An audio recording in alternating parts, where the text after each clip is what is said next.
rin po ako sa US. Oh, ako din. Bakit ako pupunta ng Ortigas para bumili ng produkto, gasolina ko, Skyway ko? O Tagaytay lang ako ha. Ang Tagaytay to Ortigas, 1,000 na ang Skyway. Gasolina magkano? Nagutom ka, kakain ka pa sa labas. May namit kang tao, kakilala, downline o ano, papakainin mo pa yan. May kasama ka pa dahil nakakainip bumiyay mag-isa.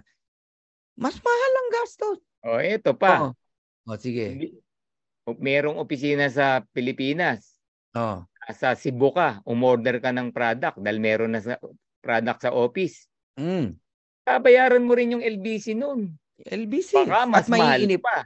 Oo. Nagpatong-patong ngayon dahil merong shipping cost US to Philippines. Nagkaroon ka pa ng shipping cost Manila LBC. to Cebu. Manila to Davao. May inutusan ka. Mas mamahal. May inutusan ka na padala sa'yo. May utang na loob ka pa ron. Inutusan mo pa yung downline, upline mo, downline mo. Ginawa mong alipin na naman. Kasi yan na nangyari sa amin nun. Wala akong ginawa kundi magpadala sa bus station. Pandemic. Pandemic. Padala ko ng padala sa bus station. Ang haba ng pila. Parang bulate. Diba? Binabayaran ba ako ng downline ko? Pakainin man lang ako? Pakapin? Wala. Service yun. Ito matindi. Ako nagbayad ng padala, hindi na ako binayaran. Nahiya nga ngayon akong singilin kasi ako upline, downline siya eh. Nahiya pa ako maningil ngayon. Yan po ang mangyayari. Yan ang consequence pag nagka-opisina rito. Import tax. But ang dami. Pangatlo.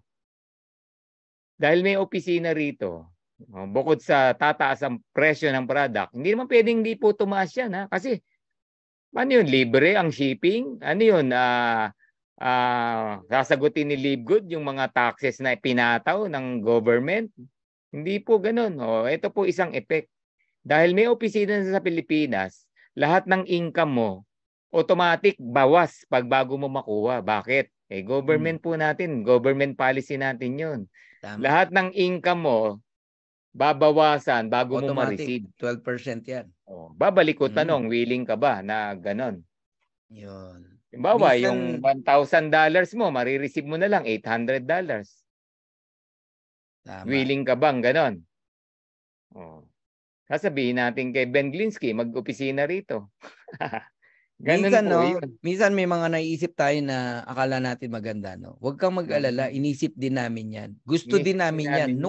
Nung una, yan ang gusto namin, kami mga leaders. Nung na-realize namin, bandang huli, ayaw na namin. Ang mahal po, ang mahal din nung dito. Yeah, kala lang natin na LBC mura. Pa lang, Manila to province ang mahal. Kahit nga Metro Manila. Dahil tapos i-standard pa ng kumpanya yan. Maliit, malaki, eto singil. Bakit? Gugulo yung system eh. Ganun po yun. Tama. Yun yung meron pang isa. Meron pang isang po natin.